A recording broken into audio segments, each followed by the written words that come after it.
Nós vamos começar a conversa com o presbítero Enéas, com o pastor Fernando Herculano, fazendo uso da nossa querida repórter Risa, que manda uma pergunta diretamente da redação aqui da Rede Super. Olá, Cássio, tudo bem? Por que muitas igrejas ainda hoje celebram festas judaicas? Há algum problema em preservar costumes como as festas e as datas nos dias de hoje? Pergunta central do nosso bate-papo, né? Vamos começar com o pastor Fernando. E aí, presbítero Enéas, vamos entrar na conversa aqui, tá? Não vou ficar entrevistando, não. Ok. E aí? Vamos lá. Por quê? Bom, são duas perguntas que ela fez. Então, primeiro, por que celebra e depois se adequa. Ela disse ainda hoje. Na verdade, não é ainda hoje. Eles começaram hoje, ou seja, há pouco tempo atrás. É contemporâneo. A igreja cristã, ela não tem uma tradição, né, formada de comemorar essas festas do Antigo Testamento, ou chamadas festas judaicas, ou outras festas, sejam elas quais forem. Porque o cristianismo, nós sabemos que, desde o princípio, ele não tem nenhuma tradição de guarda de festas. Absolutamente nenhuma. A história da igreja não mostra, né? Pelo menos assim, eu sou professor de história da igreja. Não mostra. Eu confesso que a gente via um conflito, que nem era uma coisa pacífica, era um conflito no primeiro século, né? Parte dos cristãos, no começo a maioria era judeu convertido, queria que as festas... Só que o evangelho ele sai para fora, para os gentios, e nós não vemos no Novo Testamento nenhuma carta, e mesmo posteriormente por outras lideranças, essa ordenança, uma orientação de guardar essas festas do Antigo Testamento. É claro que no contexto ali dos evangelhos, né, Jesus... Ele mesmo participou de festas, mas ele estava dentro do contexto judaico. Ele era judeu, judeu, então isso era mais do que natural. Mas a igreja, na instituição da igreja e no avanço das fronteiras da igreja para fora de Israel, isso jamais foi orientado para que os cristãos guardassem qualquer festa do Antigo Testamento. Na Bíblia não tem nada disso? Na Bíblia não, absolutamente. Inclusive, a defesa que muitos fazem é o seguinte, está na Bíblia. Se está na Bíblia, inclusive são chamadas festas de Deus, porque Deus diz, são as minhas festas. No Antigo Testamento diz isso. Mas nós precisamos entender essa questão do Antigo e Novo Testamento. É claro que sem desmerecer ou desqualificar o Antigo Testamento, que nós consideramos a Escritura, o Novo Testamento e o Antigo Testamento com o mesmo peso e autoridade, né?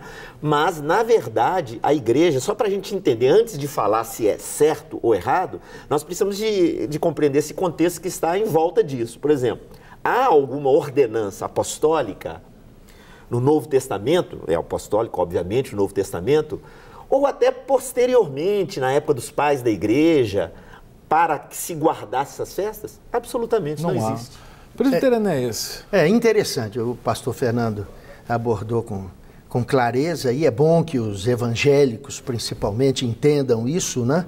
Não há realmente uma ordenança, e nós procuramos ver nas festas, na significação das festas judaicas, aquilo que elas remetem para o Novo Testamento, para esse tempo apostólico da igreja. Enfim, essas festas, para nós, quando estudamos a Bíblia, e não precisa de ser estudar com profundidade, é só, na realidade, cotejar o Velho Testamento com o Novo Testamento, nós vemos que essas festas têm uma tipologia e que remetem para o Novo Testamento. Então tinha uma finalidade de apontar para algo que viria. E porque nós entendemos que tudo no Velho Testamento é tipo daquilo que viria e seria concretizado com a vinda de Cristo. Por exemplo, a Páscoa. Nesse sentido, o Novo Testamento é a realidade daquela ideia mostrada. Exatamente. Vamos dizer que tudo antes seria virtual até um dia que se concretizasse em Cristo. A festa da Páscoa. Para o judeu, quando comemora a Páscoa, ele está comemorando a saída do povo do Egito. Né? O sacrifício de um cordeiro, onde as famílias se reuniam, comeriam aquele cordeiro, passaria o sangue nas ombreiras e nas vergas das portas. Aquele sangue representaria livramento na casa que tivesse aquele sangue. Mas perguntasse um judeu, mas isso remete para alguma coisa que ainda viria? Para alguma coisa que se concretizaria na vida de... Não. Isso é a festa mosaica, saída do povo e tudo mais. Agora, nós cristãos, quando olhamos a festa da Páscoa, nós vamos para a cruz. É o Cordeiro de Deus, aquele que foi sacrificado no Egito, era tipologia de Cristo Jesus na cruz do Calvário. E até quando foi batizado, João Batista falou, quando viu Jesus, eis o Cordeiro de Deus que tira o pecado do mundo.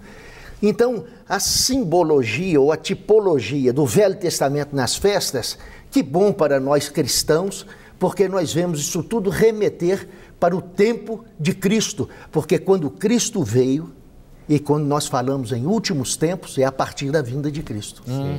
Às vezes nós damos um teor escatológico ou de últimos dias, quer dizer, nós estamos vivendo os últimos dias, eu falo, há 2000 anos atrás. Eu lembro que, eu acho que em Hebreus, a carta aos Hebreus, que a gente não sabe o autor, mas pelo menos sabe o destinatário. Isso. É para os hebreus. Se for uma carta para os hebreus, é para os hebreus convertidos, porque não é, cristãos. O texto, exatamente, são hebreus, ou posso dizer, judeus que se converteram ao cristianismo. E o autor, ele fala assim, que as realidades do Antigo Testamento, ele usa a expressão, me falta aqui o versículo, mas ele fala assim, que eram figuras do verdadeiro. Sim. Sombras, né? Sombras do verdadeiro. Eu acho bem interessante isso. É porque, quando a gente pega a carta aos Hebreus, a carta aos Gálatas também, me parece que, Gálatas a gente sabe que foi Paulo que escreveu, parece que a discussão sobre a judaicização da igreja já havia no primeiro século. Sim. Houve tentativas, tanto é que a gente chega ali no capítulo 15 de Atos, quando há aquela reunião dos apóstolos, a respeito, porque os judeus ou os cristãos judaizantes, que queriam dizer que os gentios também tinham que se tornar judeus através da circuncisão e da guarda da lei. A palavra dos apóstolos reunidos em Jerusalém é que os gentios não deveriam fazer isso. Quer dizer, deveria se respeitar a posição dos gentios. Eles precisavam conhecer a Cristo para serem salvos e não passar pelo processo de circuncisão e, obviamente, a guarda da lei. Os apóstolos disseram que eles, para serem salvos, não era necessário fazer isso. Agora, pensando assim, se eu fosse um homem do primeiro século, eu acho que seria bem compreensível pensar o seguinte, Jesus era judeu. No judaísmo se prometia o Messias, Jesus é o Messias. Então, o cristianismo, na realidade, é o judaísmo cumprido. Então, eu não estou querendo fazer defesa do pessoal da época, não, mas eu até entendo assim, que muitos pensavam assim, que na realidade o cristianismo e o judaísmo é a mesma coisa. O cristianismo é o cumprimento do judaísmo, não. Quanto às festas, por exemplo, existe hoje uma corrente teológica que são dos judeus messiânicos. Sim. Eu já li o grande escritor deles, o grande intérprete deles, que é o Davi Stern. Davi Stern é um rabino americano e que é o grande teórico e teólogo do judaísmo messiânico. Eles reconhecem Jesus como Messias. Reconhecem Jesus como Messias. Para que haja uma aproximação com os judeus, os conterrâneos, para que haja essa aproximação, eles procuram dar ênfase às festas, entre outras coisas, às festas do Velho Testamento, eles procuram dar ênfase para que haja uma aproximação. Estratégia. E, às vezes, no entendimento de alguns outros teólogos, até se excedem um pouco. Por exemplo, não guardam o domingo, guardam o sábado. Porque se perguntar a um judeu, mas o sábado representa o quê? Festa. É a primeira festa. É festa mesmo. Todo sábado. Todo sábado é considerado festa para o judeu. Então é uma maneira de se aproximar, respeitando o sábado e tudo mais. Nós, cristãos, que já passamos a guardar o domingo como dia do Senhor, o primeiro dia da semana, a ressurreição, etc. Então, eles, os judeus messiânicos, para que haja uma aproximação, eles guardam o sábado. Alguns criticam e dizem assim, não, estão voltando, estão retroagindo, estão defendendo que Jesus é o Messias, porque nós também sabemos que Jesus é o Messias, né? Mas não precisava de ter esse cuidado em fazer isso e guardar as festas dentro de certa literalidade. Inclusive, essa questão de festas judaicas, elas passarem de certa época para cá, serem comemoradas em igrejas evangélicas, protestantes, é uma influência dessa comunidade do judaísmo messiânico. Que aqui, por exemplo, aqui em Belo Horizonte, há algumas comunidades. E eu conheço a sede delas aqui, ali na Pampulha. Exatamente. Pastor então, Marcelo. Exato. É até por uma influência. Rabino Marcelo, desculpa. Exatamente. Até por causa dessa influência que muitas igrejas, até pelo intercâmbio que há, muitas pessoas passam a participar, até para conhecer essas comunidades judaico-messiânicas e acabam assimilando, porque realmente é bastante interessante. Culturalmente, porque há uma visitação muito forte no Antigo Testamento, hebraico, vestes, uso do quipá, até o cerimonialismo de uma sinagoga tradicional, ela é muito restaurada dentro dessas comunidades. Bom você ter falado isso. Então, peraí, restaura a sinagoga, não restaura o templo não, né? Porque assim, não tem mais sacrifício. O templo é só um, né? Então não tem como refazer isso, o templo é só um. Tem, meu filho, vai lá em São Paulo, você vai ver que tem muito... Tá. Eu esqueci desse fato. Inclusive, essa semana passada aí, falou que tem sacerdote lá agora. Eu ouvi falar isso, mas na verdade isso é um equívoco total. Isso aí isso é uma mistura de muitas coisas, porque para os judeus, obviamente, aquele lá de São Paulo não é templo, né? Porque o templo deveria ser naquele mesmo lugar, naquele monte em Jerusalém. Inclusive onde está agora a Mesquita de Omana, muçulmana, é isso? Sim, exatamente. Sim. Então aquele é o lugar do templo. Mas só que, por exemplo, para nós, até hoje, uma reconstrução do templo é uma coisa totalmente antiquada, porque não existe o sacrifício, exatamente porque o sacrifício só poderia ser feito no templo. Quando desapareceu o templo, desapareceram os sacrifícios. Sinagoga não é lugar de sacrifício, é lugar de oração, de adoração, de instrução da lei, né? Então, voltar a sacrifício seria uma coisa totalmente contra, pelo menos, a revelação cristã. Né? E ainda, pastor Fernando, eu, quando procuro, não é, mostrar simpatia, Paulo fala dos conterrâneos dele o seguinte: olha, eu dou testemunho para vocês que eles são zelosos, mas sem entendimento. Está na Bíblia. Eles têm zelo, mas não têm ainda o entendimento. Então, a nossa persecução em relação a nos aproximar do judeu, se a gente reverencia, porque para nós a Bíblia são os 39 livros do Velho Testamento e os 27 do Novo Testamento. Mas o judeu, ele não tem nenhuma satisfação em ver que um cristão está comemorando uma festa dele.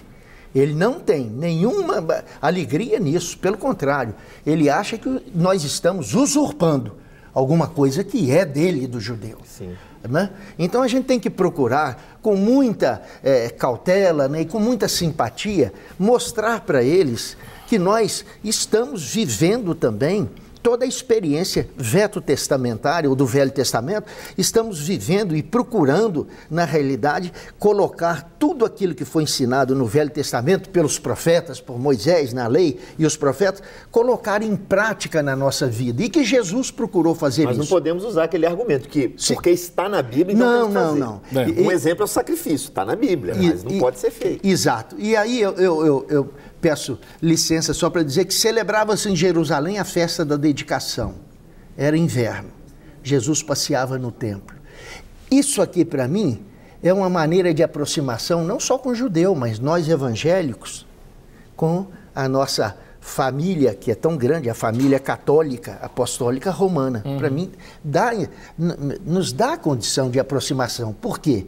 Porque a festa da dedicação, e dizem até os comentaristas bíblicos, dizem os comentaristas, né, ela está no livro de Macabeus na Bíblia católica, é um livro deuterocanônico, que não faz parte do cano. Até instituído uma nova festa, né? Hanukkah, festa das luzes, dedicação do templo. Exatamente. E isso tudo em função do Antíoco Epifânio, um rei sírio que profanou o templo, que sacrificou um porco lá no altar, porque o judeu tem o porco como animal imundo, etc. Jesus foi nessa festa.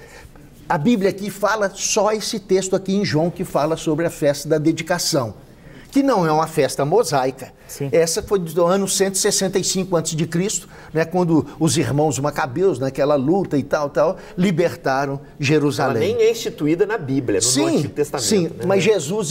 mas ele celebra no... Jesus esteve lá e acho que a presença de Jesus ali foi uma presença simpática, porque ele foi ali para ser uma bênção. Agora, vem cá, nós estamos falando de festa judaica, mas vamos tentar discutir um negócio interessante. Jesus, ele era judeu. Né? Nasceu em Belém, mas ele era galileu, né? Nazaré, né? Foi criado lá. E tinha orgulho de ser judeu e falou para a mulher samaritana, quando ela estava discutindo se é em Jerusinho ou se é lá em Jerusalém, ele falou: olha, mas a salvação vem de judeu, viu, minha filha? Aí, Jesus, por exemplo, o presbítero citou a questão de uma festa da dedicação. Isso. Que não estava lá no cano das festas do Antigo Testamento. 400 anos antes. Não, 165 anos. Eu digo, naquele silêncio entre Isso no período intertestamentário.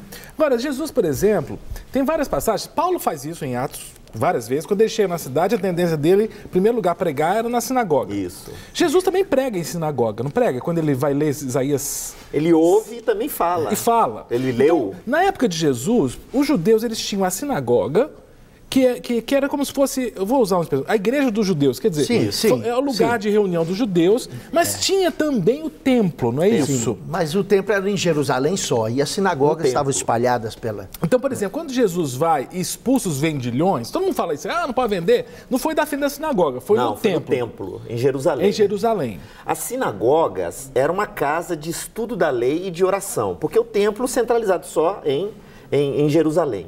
Mas as sinagogas, na verdade, elas nascem na época do exílio na Babilônia. Eles não tinham templo, eles não tinham lugar de adoração. Então lá são instituídas as sinagogas. Mas depois da volta do exílio, essas sinagogas são levadas também para a terra de Israel, onde eles continuaram. Eles vão reconstruir o muro e o templo, mas a sinagoga continua. Continua, inclusive até hoje. Hoje eles têm as sinagogas espalhadas pelo mundo inteiro. As festas que os judeus fazem, por exemplo, São Paulo tem uma comunidade judaica muito grande lá em Higienópolis, eu morei um bom tempo em São Paulo, ia muito no hospital, inclusive, é engraçado, no hospital, você tem um Albert Einstein, que é de judeu. Judeu, Albert Einstein. Mas você tem um hospital samaritano, que é em Higienópolis, o bairro dos judeus.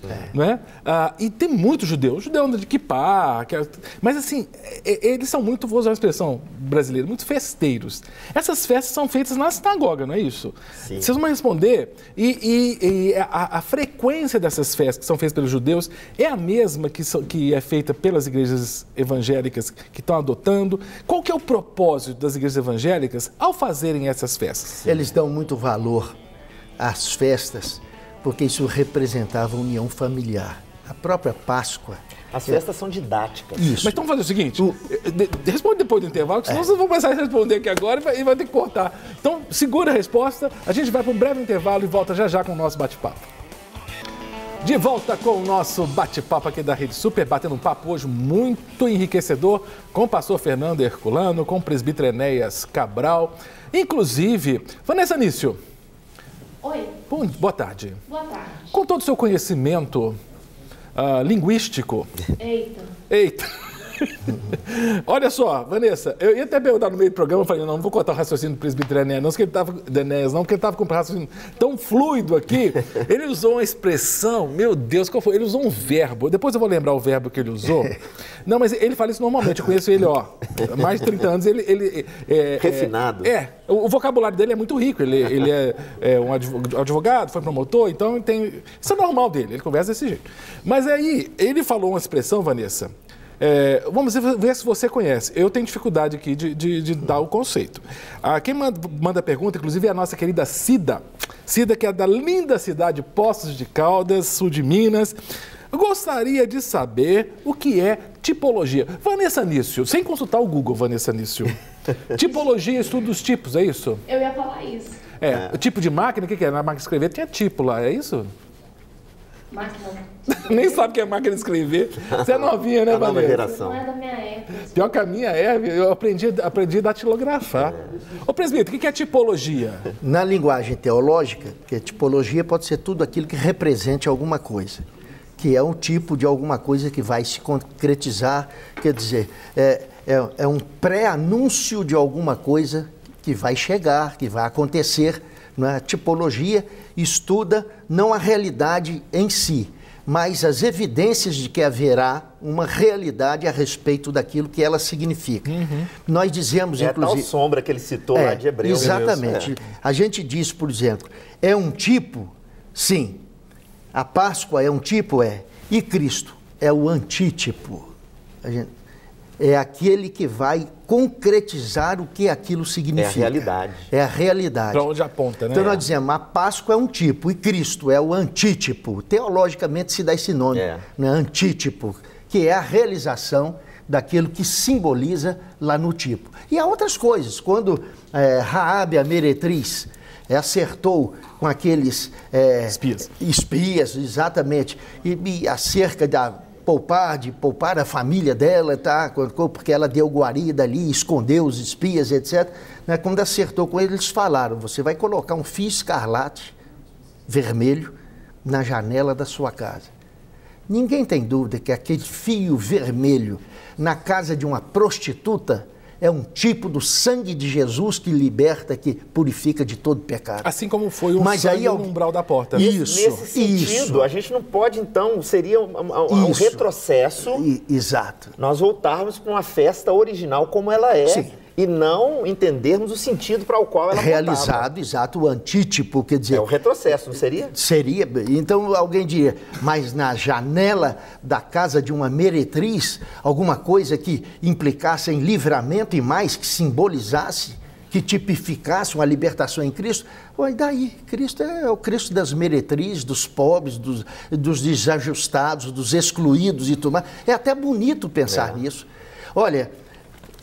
Em 1 minuto, ou menos, eu vejo Jesus no último dia da festa, essa festa era dos tabernáculos, né? Ele chegar, tinha uma série de programações, abluções, jarras d'água que traziam do tanque de Betesda, e julgava e aspergia e tudo mais.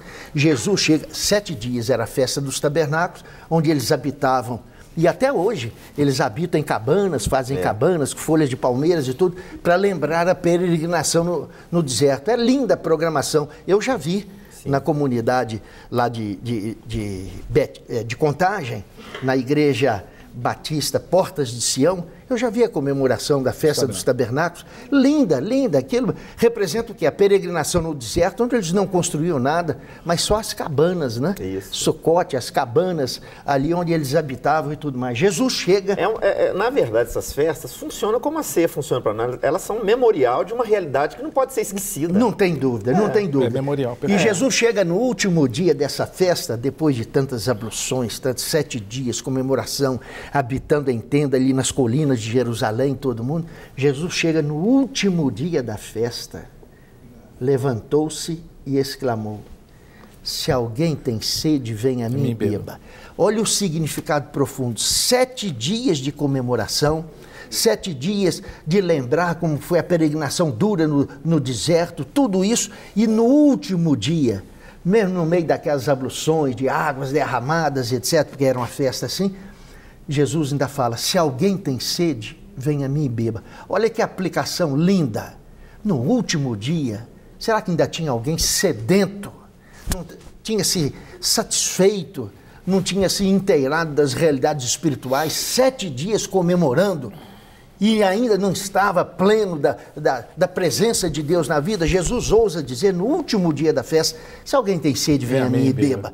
Então o que a gente diz? Nós estava dizendo quem ele era. Né? Isso, nós cristãos dizemos isso. É só Jesus, não é festa, não é externalização, não é comemoração formal, ritualística, cerimonial. É Jesus o único que mata a sede da alma. Foi o que ele disse para a mulher samaritana. Eu queria salientar justamente esse aspecto do cristianismo. O cristianismo, ele não é revestido de cerimonialismo. Não há. Na verdade, não é uma religião. O cristianismo, na verdade, não é uma religião, de fato. O cristianismo, na verdade, é um modo de vida novo proposto no Novo Testamento por Cristo, né? Então, nós realmente... Só que as manifestações cristãs acabaram se revestindo disso, né? Se pegar a igreja, prática, a igreja romana, por exemplo, ela é super cerimonial. Cheia de cerimonialismo, obviamente. A reforma protestante, ela, de certa forma, ela tira esse cerimonialismo. Isso, Fernando. É uma tentativa de volta àquela simplicidade do princípio da igreja.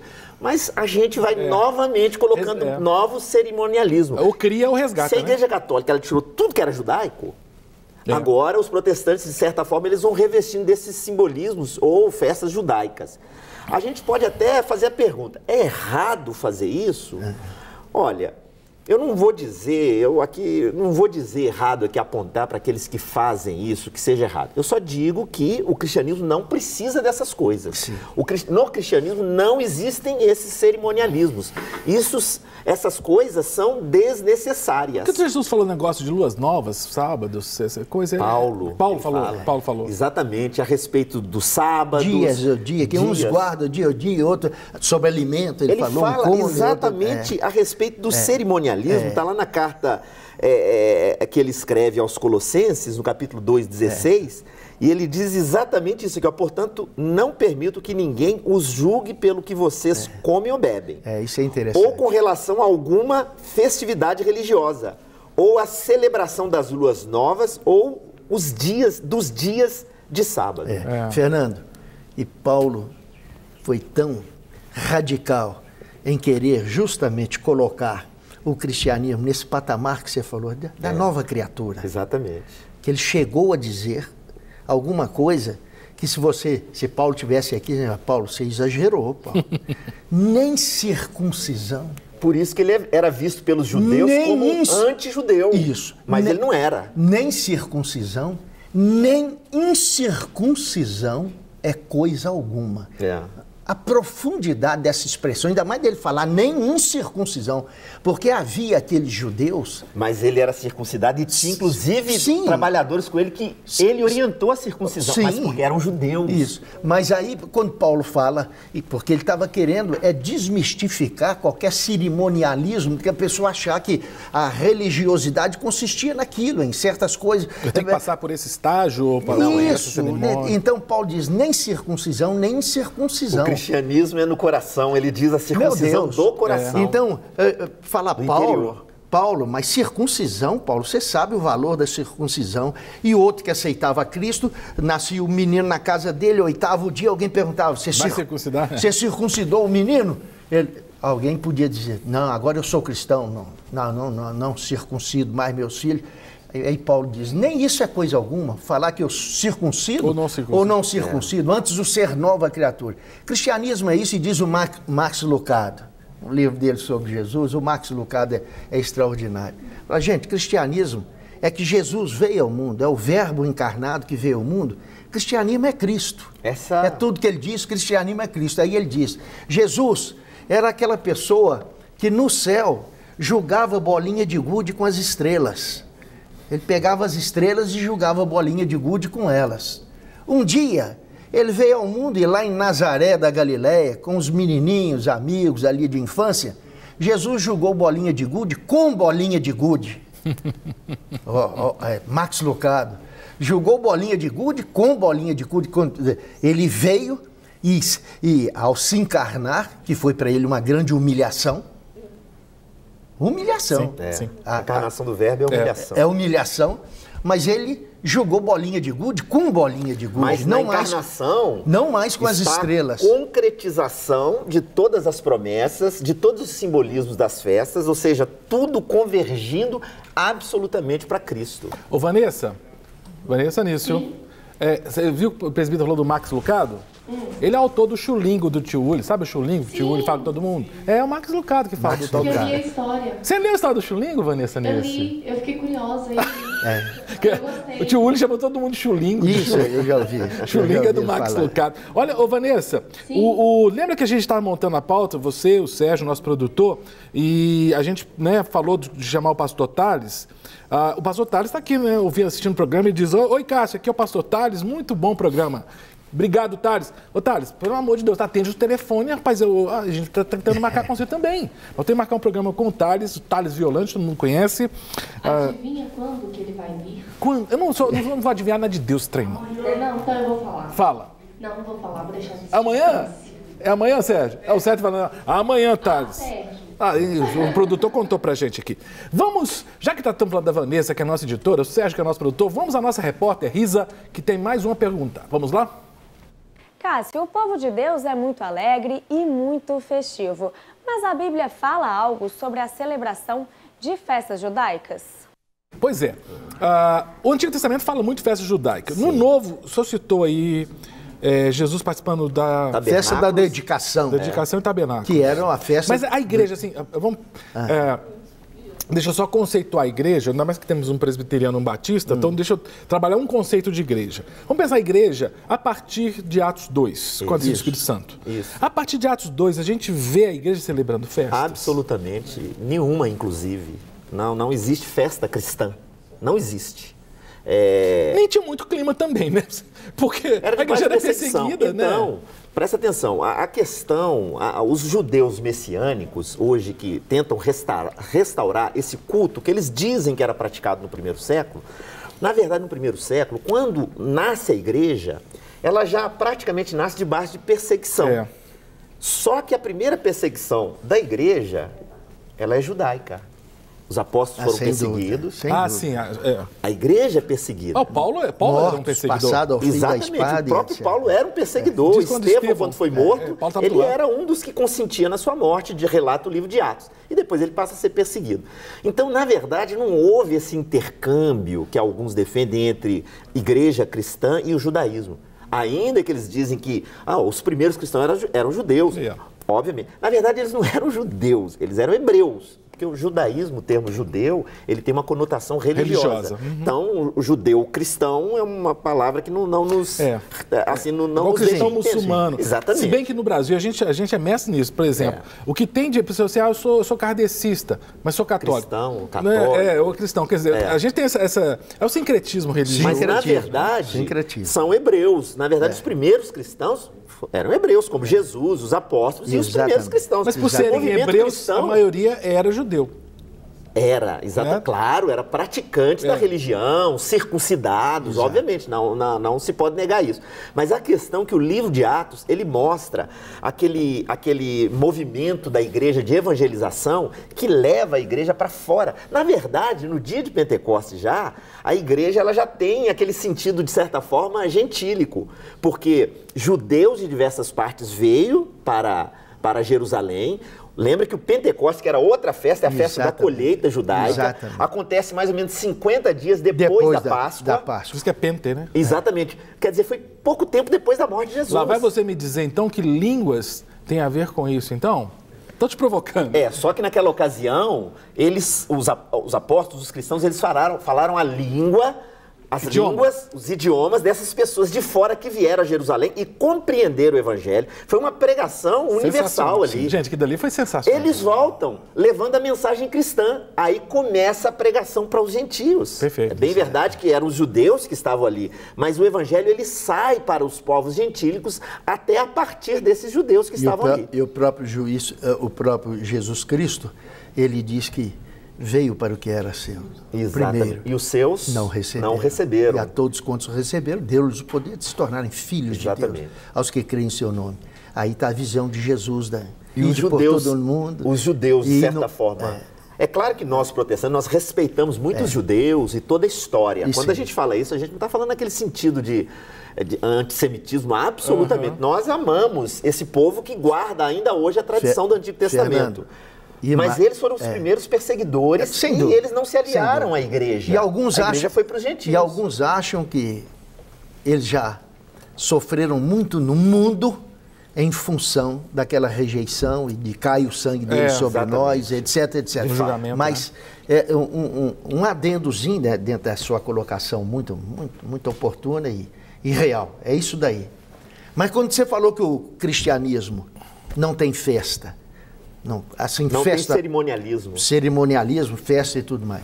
Eu sempre costumo dizer, nós temos uma comemoração que, de certo modo, é uma comemoração festiva porque ela é alegre. Sim. É quando nós participamos da ceia do Senhor. Daí a vantagem de ser membro. É o único ritual dentro da comunhão dos cristãos. Exato. A comunhão, coisa que gostoso, né? A gente lê na Bíblia e saber, ali, de todas as vezes que tomardes desse pão, beberdes desse cálice, estáis comemorando. Comemoração, quer dizer, estáis festejando. Pois é, aí que está a discussão. E era uma festa. Mas eu quero discutir. A festa do amor, a festa da igreja primitiva. Mas aí dizendo, porque tudo que ele colocou é tranquilo, mas não é nem ressalva, é só para acrescentar isso, que a nossa festa, por exemplo, nós cristãos, vamos comemorar o dia de Natal. Natal. Não estou deixando de lado o sentido comercial de Natal. Inclusive, ele cresce também no nosso meio, né? A comemoração de Natal, mas também não é uma festa cristã oficial. Não Não é. Existe. A nossa comemoração é na ceia do Senhor. Quando nós, né, fazemos aquilo em memória dele, e na realidade é comemoração. A Bíblia fala em comemoração. E eu estava conversando com o pastor Fernando. Só um detalhe, tá vendo ali o Sérgio, né? Esse abençoado aí, ele tá dizendo que nós temos 3 minutos para acabar o programa. 3 minutos. Então, Então, em 1 minuto. Então, eu estava comentando com o pastor Fernando, que também tem um caráter de festa no cristianismo, é quando a pessoa aceita Jesus Cristo como Salvador. E tem 3 parábolas na Bíblia, no mesmo capítulo 15 de Lucas. A primeira parábola que está lá, é da ovelha perdida, onde o dono da ovelha vai no penhasco, a ovelha não tem nem condições, porque está mutilada, não tem condições de andar. O que faz o dono da ovelha? Põe nos ombros, está aqui no capítulo 15. Aí diz que há júbilo no céu, um pecador que se arrepende. Olha, se há júbilo no céu, é claro que o reflexo desse júbilo é aqui na terra. Segundo, a dracma perdida, está no capítulo 15 de Lucas. A mulher perde a dracma, procura, acha, chama as amigas e festeja, acha. E finalmente... O pródigo que volta. O pródigo tem que festa volta. depois, né? Festa, dança, um baile tremendo. Aí o irmão dele não gosta. Isso. O irmão dele não representa o judeu, não? Não, isso... Só para cutucar. Eu já vi a interpretação dessa. Até na realidade, o término ali... O término ali é que ele se entristeceu, se aborreceu, mas o pai o procurou e eu tenho certeza que o fim da festa ali foi ele aceitando também, porque é impossível que ele não ia aceitar a recuperação do irmão, etc, etc. Bem, prefiro crer assim do que achar que ali o pai o estava estorvando, falando, não, aquele está na bênção e esse não está. Não é? Não é Esaú e Jacó aqui. Sim, entendi. Eu acho que a gente tem que salientar o seguinte. Nós, essas são as festas. Na minha fala, até do presbítero também, nós não somos contra essas festas judaicas. Nós sabemos da importância delas na Bíblia, da super importância dela para o povo judeu, e até nós devemos conhecê-las. Mas, contudo, elas não são rituais para o cristianismo. Perfeito. Então, bom, olha, eu ficava aqui mais 2 horas batendo esse papo gostoso, presbítero Enéas, pastor Fernando Herculano, mas o tempo acabou. Mas amanhã, 12h15, a gente tem mais bate-papo. Muito obrigado, presbítero, pastor. Muito obrigado a você em casa que participou desse bate-papo, mandando a sua pergunta. Não consegui ler nem 10% das perguntas e das opiniões que chegaram, mas eu quero te agradecer mesmo assim. Que Deus te abençoe e te guarde. E amanhã, 12h15, sexta-feira, temos mais um bate-papo. Até lá. Para receber todas as novidades do canal, inscreva-se. E se curtir o vídeo, clique em gostei. Aproveite para acompanhar a Rede Super nas redes sociais.